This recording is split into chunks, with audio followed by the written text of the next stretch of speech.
pozorně, my tu nahráváme, takže budete muset. Děkuju. Ještě jsem chtěla upozornit na to, že vlastně všechna Science Café, protože patříme do skupiny Science Café, tak jsou nahrávána a potom budou tady prezentována na internetu tak, aby vlastně celá republika se mohla pokochat tím, čím my se tady dneska kocháme.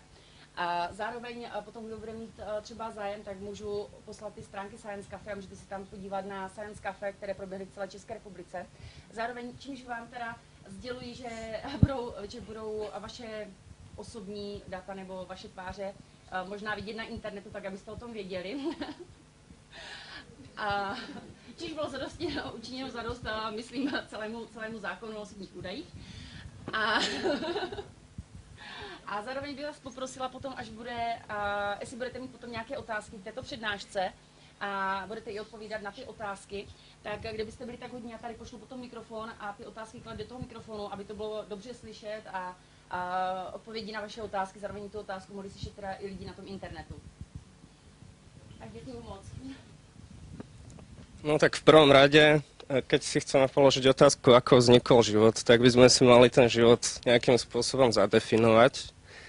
Každému sa zdá, že je jasné, čo je živé, keď sa na niečo pozrieme, že to žije, ale definovať život v podstate vôbec nie je jednoduché. A existuje niekoľko takých definícií. V podstate skoro všetky majú v sebe hlavne to, že živé je to, čo je schopné sa samo replikovať alebo rozmnožovať. Niečo, čo má vlastný metabolizmus. A čo je veľmi dôležité, je to niečo, čo je schopné sa vyvíjať. Čiže vo väčšine definícií života je priamo zahrnutá už aj tá schopnosť vyvíjať sa. Čiže schopnosť evolúcie.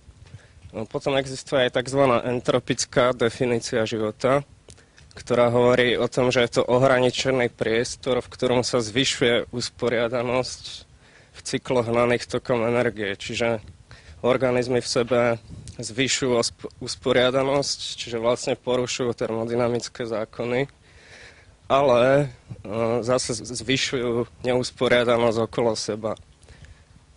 To všetci vidíme napríklad aj na príklade ľudskej spoločnosti. Priekopníkmi na poli skúmania života boli Oparin a Haldane. V podstate si nezávisle na sebe uvedomili, že v dávnych časoch boli na tejto planete celkom iné podmienky ako dnes. Napríklad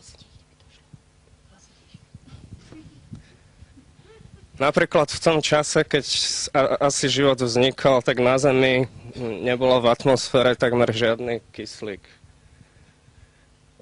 Tu je nejaký model, ako v podstate to mohlo vyzerať. Vidíme, že atmosféra bola celkom iná, obsahovala rôzne plyny, napríklad aj oxidy síry, taktiež bolo iné zloženie mora, aj podmorských priestorov, čiže aj horniny trochu inak vyzerali. Tých modelov je viacero, samozrejme, že nedá sa to úplne exaktne odhadnúť, ako to vyzeralo. Čo sa týka toho, že kedy vznikol život, tak väčšina ľudí sa nazdáva, že vznikol priamo na Zemi. Čiže keď Zem sa vyformovala zhruba 4,6 miliardy rokov dozadu, tak zhruba pre takými 4 miliardami mohli byť už vhodné podmienky pre život. V podstate také prvé fosílie boli cyanobaktérie, k tomu sa ešte dostanem, ale existuje aj skupina hypotéz, že život vlastne nevznikol na tejto planéte, ale vznikol niekde inde vo vesmíre, vlastne sem bol prenesený a potom sa tu už vyvíjal. V podstate táto teória sa nazýva teória panspermie, že život putuje ako keby vesmírom, ale v podstate to nerieši otázku samotného vzniku toho života. Čiže aj keby vznikol niekde inde vo vesmíre a nie na tejto planéte, tak je potrebné si položiť otázku, akým spôsobom vznikol. Neobsahujú jadro, eukaryoty majú jadro, to je toto enko tu. Ďalej majú mitochondrie a majú celý systém endomembránového aparátu a nič z toho prokaryoty nemajú. Ale zároveň by som chcel upozorniť, že aj väčšina eukaryotov. Treba aj spomenúť, že prokaryoty nie sú schopné pohlavného rozmnožovania a väčšina hypotéz predpokladá, že eukaryoty vznikli z prokaryotov, čiže by sme vlastne museli vysvetliť, lebo spoločný predok eukaryotov bol schopný pohlavného rozmnožovania, to vieme. Takže vlastne by sme museli potom počas vysvetľovania vzniku eukaryotov z prokaryotov vysvetliť aj vznik sexuálneho rozmnožovania zároveň. Bunky sú v dnešnej dobe, či už prokaryotické alebo eukaryotické, tvorené týmito základnými komponentami. Sú to cukry, mastné kyseliny, ktoré vytvárajú vlastne membrány, ktoré tie bunky obalujú. A potom sú to aminokyseliny, ktoré vytvárajú proteíny. A potom sú to nukleotidy, ktoré vytvárajú nukleové kyseliny. V podstate tie hypotézy o vzniku života sa zaoberajú najprv tým, ako vznikli tie monoméry naľavo, potom ako skondenzovali do polymérov napravo a potom ako sa vlastne celá tá bunka vytvorila, ako to bolo obalené do ohraničeného priestoru. Čiže tie lipidy alebo tuky vyzerajú takto, vytvárajú takú dvojvrstvu, ktorá tvorí membrány a tie bunky obalujú. Aminokyseliny, tu máme nejaké 4, tie zase vytvárajú proteíny, ktoré v súčasných bunkách vytvárajú, v podstate vykonávajú skoro všetky katalytické funkcie. Čiže sú to enzymy, ktoré vykonávajú všetky biochemické dráhy. No a potom máme nukleové kyseliny, DNA a RNA, ktoré sa skladajú z nukleotidov, tam je príklad adenínu,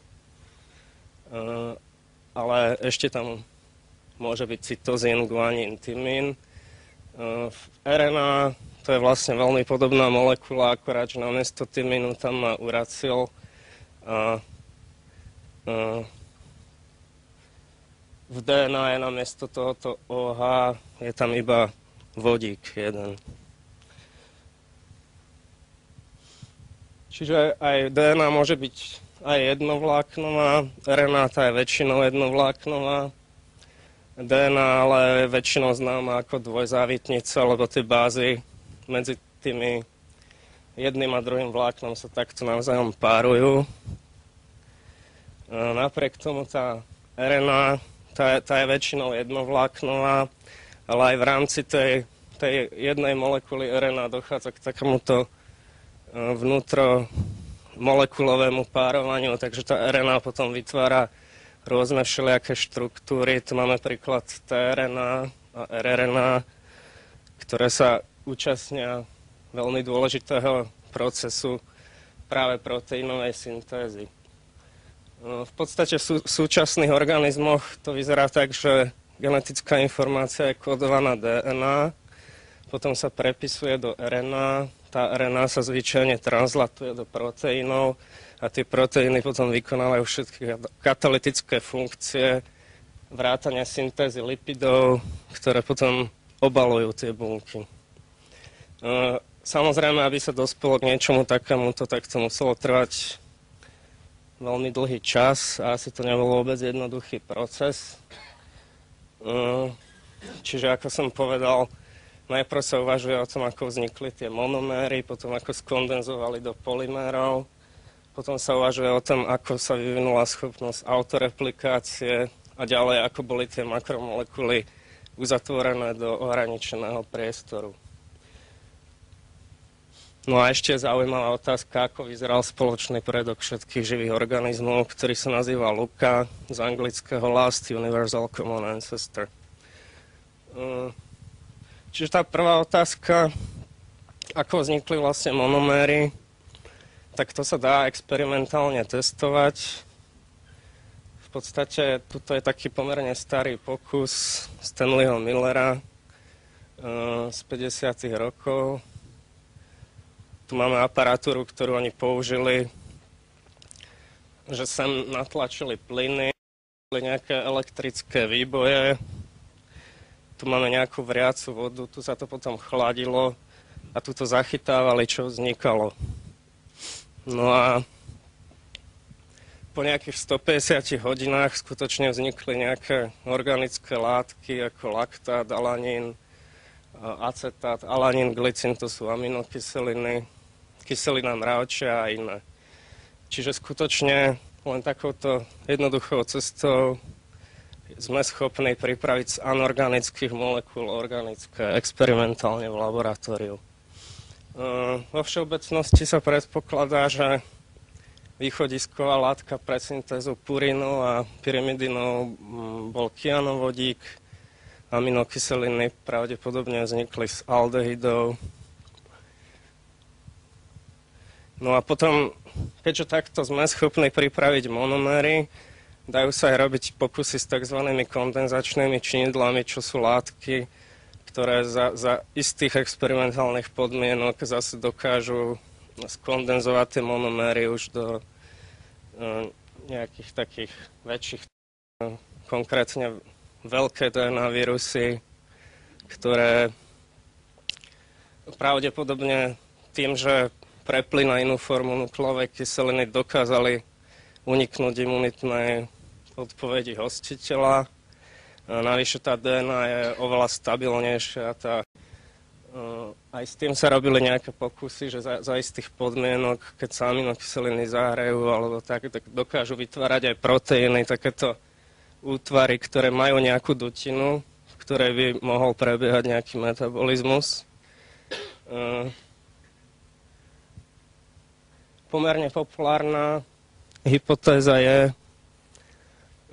že teda ten život najprv fungoval v nejakých anorganických dutinách hornín, čo by tiež mohlo predstavovať určitý priestor, kde ten metabolizmus mohol prebiehať aj bez membrán na začiatku a až postupne sa začali syntetizovať isté lipidy, ktoré obalili napokon tú nejakú tú prvú primitívnu bunku alebo populácie buniek. Treba ešte povedať aj to, že archeóny majú iné lipidy ako baktérie a eukaryoty, čo je tiež celkom zaujímavá vec. A niektorí predpokladajú, že k takému uzavretiu mohlo dojsť až dvakrát nezávisle, že najprv u baktérií, potom u archeónov, ale nemuselo tomu tak tiež byť. Väčšina ľudí aj predpokladá, že najprv, že prvé bunky mali len jednu membránu, ale to sa dá topologicky dosť ťažko predstaviť, ako by k takému uzavretiu došlo. Oveľa pravdepodobnejšie je, že došlo k obaleniu dvomi membránami. A tu máme nejaké modely, ako mohol vzniknúť ten spoločný predok všetkého obalením dvomi membránami. V podstate 4 hypotézy.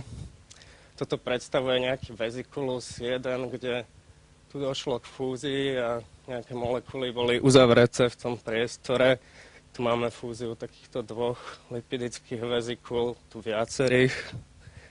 Sú to samozrejme hypotetické modely, ale z topologického hľadiska sú oveľa správnejšie ako to vysvetlenie, že by došlo k obaleniu len jednou membránou. Navyše v súčasnosti poznáme aj archeóny, čo sú obalené dvomi membránami. Toto vidíme. Aj väčšina baktérií má dve membrány. Eukaryoty majú vonkajšiu membránu, ale majú aj vnútorný membránový systém. Tu máme nejakú mitochondriu, toto majú len eukaryoty a tie mitochondrie vznikli z istej skupiny baktérií a preto majú tiež dve membrány.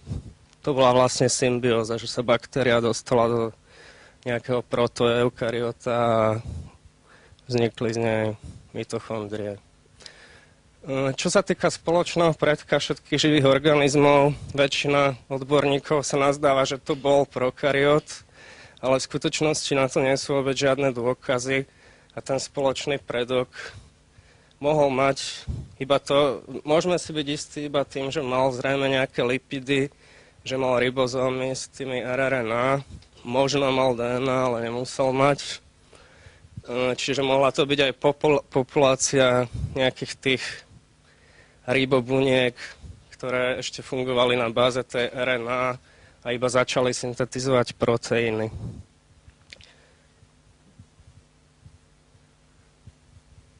Samozrejme, tu máme niekoľko hypotéz, že ten spoločný predok mohol byť aj niečo iné, že to nemusel byť v zásade typický prokariot, ale v podstate, že to bola populácia nejakých prebuniek, ktoré zrejme mohli mať oveľa vyššiu variabilitu genetickej informácie, mohli sa značne líšiť tie prebunky s obsahom svojej genetickej informácie.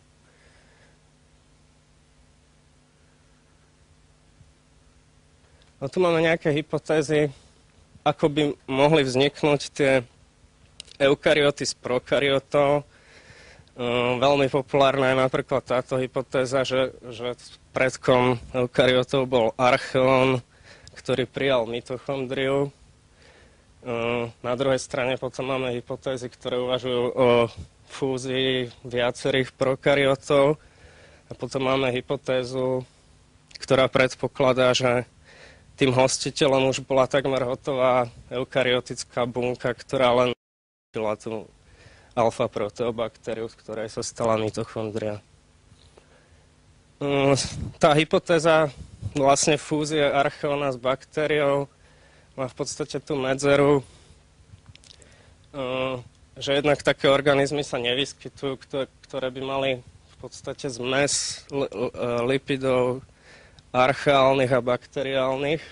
Máme len organizmy, ktoré majú jeden alebo druhý typ a je to preto, že tie membrány, ktoré sú ako hybridné, čo tá hypotéza fúzie archeóna s baktériou predpokladá, sú menej stabilné. Čiže skôr to mohlo byť tak, že na začiatku bola tá fáza s tou menej stabilnou membránou a potom mohlo dochádzať k segregáciám lipidov a tak mohli vzniknúť baktérie, archeóny a eukaryoty. Čo je ďalším nedostatkom tých hypotéz, že eukaryoty vznikli z prokaryotov, je to, že eukaryoty sa rozmnožujú sexuálne a existuje fenomén nazývaný paradox sexu, čo znamená eukaryoty. Čiže ono je celkom možné, že eukaryoty si jednoducho zachovali niektoré charakteristiky toho spoločného predka, ktoré napríklad tie prokaryoty mohli stratiť. Oni sa mohli v podstate zjednodušiť, jednak majú oveľa menej DNA, sú v zásade napríklad baktérie, potom zabíjajú aj naše mitochondrie alebo zabíjajú aj tie plastidy. A čo je tiež zaujímavé, že v podstate tým, že sa spoznávajú organizmy, čo žijú v extrémnych podmienkach, prichádzame na rôzne veci. Mnohé tie enzymy majú z tých termofilných organizmov využitie. Napríklad PCR reakcia je teraz základom v podstate molekulárnej biológie. Tam sa využíva práve polymeráza z termofilného organizmu. No a samozrejme, že tých využití oveľa viac, napríklad to má význam pri štúdiu RNA, DNA, vírusov a podobne. No a tu sú teda tie moje 4 otázky. Předtím, že začnete pokládat otázky, ne, já mám ještě druhou. Tak, můžem? Jste byl tak hodný? No tak prvá otázka znie, že z ktorého obdobia pochádzajú najstaršie fosílie a o aké organizmy pravdepodobne išlo. Jestli zná teda někdo odpověď?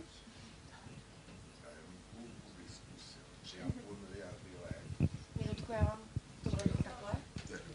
První půlku jenom bych odpověděl. Asi 3,5 miliardy let. V podstate, áno. A byly tam takový kulový potvory, který prej ještě existují, ale jak se jmenujou, to nevím. Jo, stačí vám to takhle jako odpověď? No Musíte ešte, uznat správnou odpověď. tak bola polovičná, pretože Tak pán dostane půlku CDčka? Půlku stačí. Půlka stačí. No, nebo jestli to někdo řekne líp, tak... Tak já myslím, že lepší odpověď asi nebude. ale asi aj. Ne. Tak já nevím, tak budeme čekat ještě na nějakou jinou. Já myslím, že takhle to bylo dobrý. Teď jste tady pánovi zatleskali za vynikající znalosti. Děkuju. Tak a já dávám do hry druhé CDčko. Tak o čom hovorí hypotéza RNA sveta?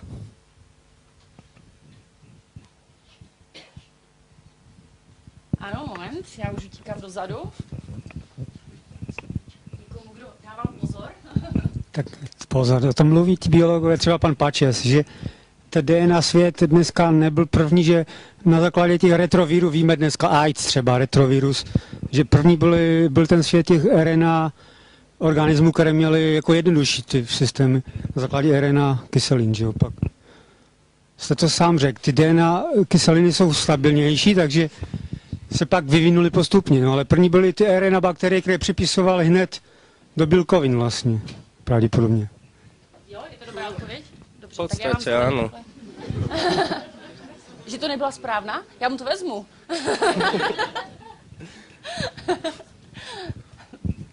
Tak, potom tady máme krásnou knížku o Ostravě. Já si můžete teda položit další otázku. O čom hovorí teória panspermie?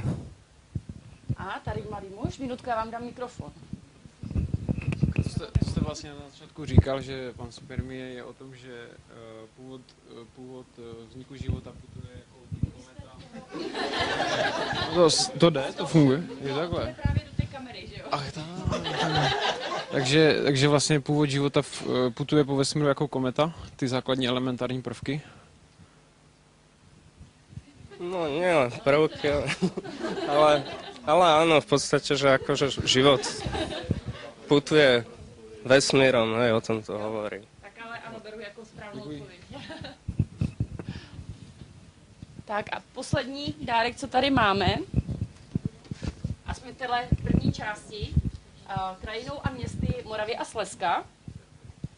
Čo sú to archeóny alebo archea?